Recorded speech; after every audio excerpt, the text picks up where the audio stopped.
Дұрыс тамақтанып, дефицит калория арқылы салмақ тастадым, және салмақ тастау кезінде тамақтарды қалай дайындадым, солардың барлығын рецептімен бөлісіп жүрмін. Дәл қазір алдыңғы жолы видеода көрсетілген ПП котлеттерден осындай конвертиктер дайындайтын боламыз. Қажетті ингредиенттердің мөлшерін барлығын описанияда қалдырамын. Бізге ең алдымен огурцы мен помидорды ұсақтап турап алу керек болады. Негізі ешқандай шектеу жоқ, ішіне өзіңіз қалаған көкөністерді қоса берсеңіз болады. Мен осындай огурцы мен помидорды қостым. Енді соусын дайындаймыз. Соусына греческий йогурт, бальзамический соус және зернистая горчица және дәміне қарай тұзды қосып, барлығын жақсылап араластырамыз. Барлық ингредиенттеріміз дайын. Енді айсберг капустасын алып, ақырын жыртып алмай, бір-бір жапырақтан аламыз.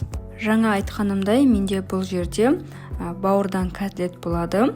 Бауырдан котлеттің орнына негізі кез келген піскен ет өнімін пайдалана берсеңіз болады.